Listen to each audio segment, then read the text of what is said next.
రామ్టాక్కి తిరిగి స్వాగతం. పార్లమెంటు సమావేశాలు మొదలైన కాడి నుంచి ఈ రోజు వరకు కూడా చర్చలంటూ లేవు. చర్చలు జరగట్లేదు అనేదానికన్నా కూడా రాహుల్ గాంధీ జరగనివ్వట్లేదు. ఆయనకి అసలు కోర్స్ మీరు ఒక్కసారి చూడండి, ఎల్ఓపి అయిన కాడి నుంచి ఏ సమావేశమైనా పార్లమెంటు సెషను ఏదైనా సక్రమంగా జరిగిందా? ఎందుకని జరగదు? అంతకుముందు మరి కాంగ్రెస్ వాళ్ళే ఎల్ఓపిగా ఉన్నారు, అంతకుముందు బీజేపీ వాళ్ళు ఎల్ఓపీలుగా ఉన్నారు. కానీ రాహుల్ గాంధీ టైంలోనే ఈ పద్ధతుల్లో ఎందుకుంది? మీరు అనొచ్చు ప్రభుత్వం మాట్లాడనివ్వట్లేదని. అసలు మాట్లాడనివ్వకపోవటం అనేది అది సెకండ్ ఆలోచిద్దాం దాని గురించి. ముందు అసలు తను ఏ రోజైనా సబ్జెక్టుని ప్రిపేర్ అయ్యి సబ్జెక్టు కన్ఫైన్ అయ్యి మాట్లాడినటువంటి సంఘటన ఒక్కటుందా పార్లమెంట్ చరిత్రలో? ఒక్కటి చెప్పండి. నేను ఇది ఒక సవాల్ అనుకోండి, ఎవరైనా స్వీకరించండి. మాట్లాడితే ఎప్పుడు ఆ పడికట్టు పదాలు, అంబానీ అదాని, లేకపోతే ఇంకేదేదో అసలు సబ్జెక్టుకు సంబంధం లేనటువంటి విషయాలు మాట్లాడతాడు. పోయినసారి మాట్లాడమంటే లాస్ట్ టైం మాట్లాడింది ఏంటి? ఆయన ఈడియట్, మోడీని పరోక్షంగా ఈడియట్గా చెప్పాలని చెప్పి ప్రయత్నం చేశాడు. ఎందుకు జరుగుతాయి పార్లమెంట్ సమావేశాలు అలా జరిగితే? మరి ఎల్ఓపి నీకు ఒక సబ్జెక్ట్ ఇచ్చినప్పుడు ఆ సబ్జెక్ట్ని గురించి ఆ అంశం వరకు పరిమితై మాట్లాడేటటువంటి కెపాసిటీ, అసలు ఆ అంశాన్ని గురించి రీసెర్చ్ చేసేటువంటి ఆసక్తి రాహుల్ గాంధీకి లేదు. దురదృష్టం. ఇంతవరకు ఎల్ఓపీలు ఎవరికి కూడా ఆ స్థాయిలో లేదు.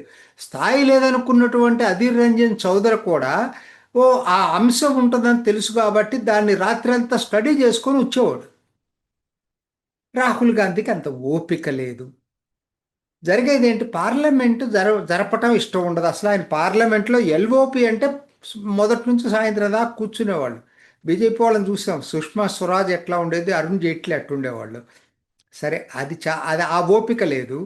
నువ్వు కనీసం జరగలేము. పార్లమెంట్లు జరగకపోతే ప్రజాస్వామ్యంలో అత్యంత ఉన్నతమైనటువంటి ప్రజాస్వామ్య వ్యవస్థ ఏదైనా ఉందంటే అది పార్లమెంట్. ఏమన్నావు నేను?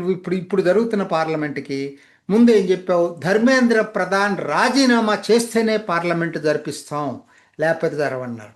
సరే, వీళ్ళు ఊహించుకోవడం అది జరుగుతుందని ప్రెస్టేజ్కి పోయి మోడీ రాజీనామాకు ఒప్పుకోడు అనుకున్నారు. కానీ ధర్మేంద్ర ప్రసాద్ చేత రాజీనామా ఇప్పించారు. మరి పార్లమెంట్ జరగాలి కదా. గోల్ పోస్ట్ చేంజ్డ్, మార్చేశాడు. నో, అమిత్ షా జవాబుదారీతనం ఉండాలి, అమిత్ షా క్షమాపణ చెప్పాలి. కొద్ది క్లారిటీ లేదు అక్కడ. ఒకసారి క్షమాపణ చెప్పాలంటాడు, ఒకసారి పార్లమెంట్లో ఆయన జవాబు ఇవ్వాలి దీని మీద అంటాడు. ఇప్పుడు ఓకే, నిన్నేంది అమిత్ షా ఏమన్నాడు? నేను దీని గురించి మాట్లాడతానని చెప్పాడు. మళ్ళీ ఇప్పుడు గోల్ పోస్ట్ చేంజ్డ్. నో, మాట్లాడటం కాదు, ఆయన ఫ్యాషన్ టాక్ నాకు అవసరం లేదు, ఆన్సర్ టు ద పాయింట్. చూడండి, అంటూనే మళ్ళీ కింద కూడా చెప్పాడు మోడీ క్షమాపణ చెప్పాలని. అంటే ఏంటి? ఒకవేళ అది కూడా ఒప్పుకున్నాడు అనుకో అమిత్ షా, అప్పుడేమంటాడు? మోడీ క్షమాపణ చెప్పిన దాకా పార్లమెంటు జరగనివ్వను. ఏమిటి అసలు ఇది? చిన్నపిల్లాడు మనస్తత్వం లాగా ఉంది తప్పితే అసలు విద్యార్థుల ఉద్యమం నువ్వు నడపలేదు. విద్యార్థుల ఉద్యమం నడిపినటువంటి వాళ్ళ దగ్గరకు వెళ్ళి నువ్వు మద్దతు ప్రకటించలేదు. కాకపోతే అది అయిపోయిన తర్వాత దాని నుంచి లబ్ధి పొందాలని ప్రయత్నం చేస్తున్నావు. Simple point. నిజాయితీ లేదు. విద్యార్థుల ఆందోళన విషయంలో ఏదో సొమ్ము చేసుకుందామనే తాపత్రయం తప్పితే నిజాయితీ ఎక్కడుంది రాహుల్ గాంధీకి? నిజాయితీ ఉంటే ఇవాళ జార్ఖండ్లో జరుగుతున్నటువంటి ఉద్యమం విషయంలో మరి అదే స్టాండ్ తీసుకోవాలిగా. ఇక్కడ ధర్మేంద్ర ప్రధాన్ రాజీనామా చేయాలన్నావు, అక్కడ కాన్సర్న్ మంత్రి రాజీనామా చేయాలని చెప్పి డిమాండ్ చేసావా? ఇక్కడ అమిత్ షా జవాబు చెప్పాలన్నావు, మరి అక్కడ హోంమంత్రి జవాబు చెప్పాలని డిమాండ్ చేసావా? కేవలం ఏదో తప్పదు కాబట్టి ఈ స్థాయికి వచ్చింది కాబట్టి నేను కూడా మద్దతు ఇస్తున్నాను దానికి అంటే తేడా లేదా? ఇక్కడికి వచ్చేమో వీళ్ళని అకౌంటబిలిటీ అడుగుతున్నావు, అక్కడ నువ్వు జార్ఖండ్ ప్రభుత్వాన్ని అకౌంటబిలిటీ అడగవా?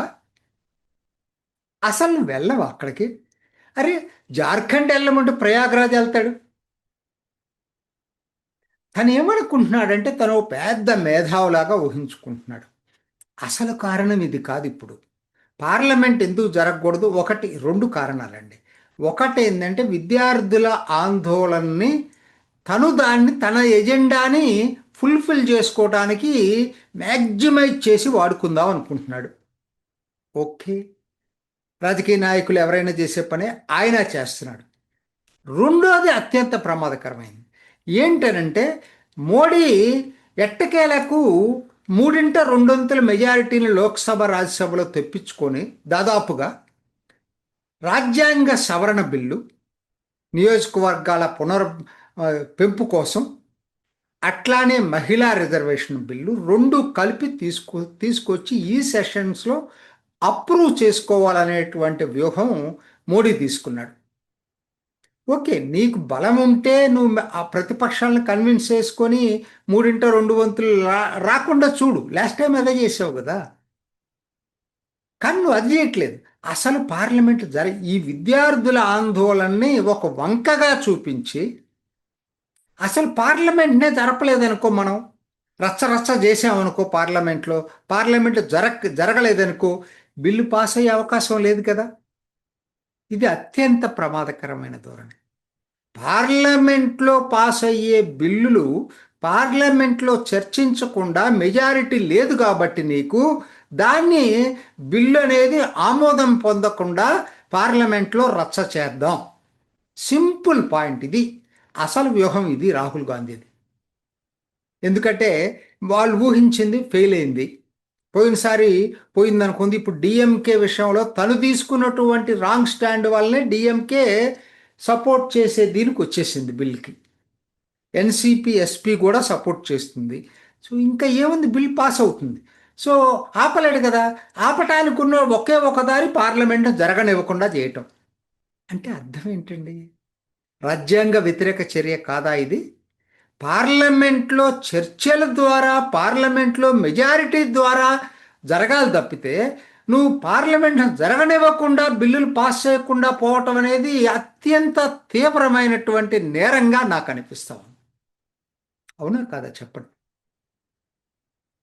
అసలు నువ్వేమో అక్కడ జార్ఖండ్లోకి వచ్చేటప్పటికేమో ఒక స్టాండ్ తీసుకుంటావు, జంతర్ మంతర్ దగ్గరికి వచ్చేసరికి ఇంకో జంతర్ మంతర్ కూడా ఆయన వెళ్ళింది ఏమి లేదండి. వాళ్ళు పాపం ఈ నెల రోజులు కూర్చుంటే ఈయన ఏ రోజు అసలు విదేశాల్లో ఉన్నాడు, వచ్చేసి కూడా 20వ తారీఖు తర్వాత దాన్ని అడ్వాంటేజ్గా తీసుకోవాలని చెప్పి చూస్తున్నాడు తప్పితే, ఒక రాజకీయ కోణంలో ఆలోచించాడు తప్పితే విద్యార్థుల సమస్యలు పరిష్కరించాలనేటువంటి కోణం ఆయన దగ్గర లేదు. ఆయనకి అంత నాలెడ్జ్ కూడా లేదు. విద్యార్థుల సమస్యల గురించి మాట్లాడమనండి అనర్గళంగా 1 గంట అసలు న్యూ ఎడ్యుకేషన్ పాలసీ తప్పొప్పుల గురించి చెప్పమని నేను ఒప్పుకుంటాను. I agree. So that is the stuff of LOP. అందుకని ఆయన బలహీనతలను కప్పిపుచ్చుకోవటం కోసం పార్లమెంట్ జరగనివ్వడు. పార్లమెంట్లో బిల్ పాస్ అవుతుంది అనేటువంటి భయంతో పార్లమెంట్ను జరగనివ్వడు. ఇలా ఒక ఎల్ఓపి చేయటం అనేది, ఎల్ఓపి ఇంతవరకు ఎప్పుడు కూడా ఎవరూ చేయలేదండి ఈ పని. మన దౌర్భాగ్యం, మన దురదృష్టం. ఇది ఈనాటి రామ్ టాక్. ఇంకొక ఎపిసోడ్లో మళ్ళీ కలుసుకుందాం. నమస్తే.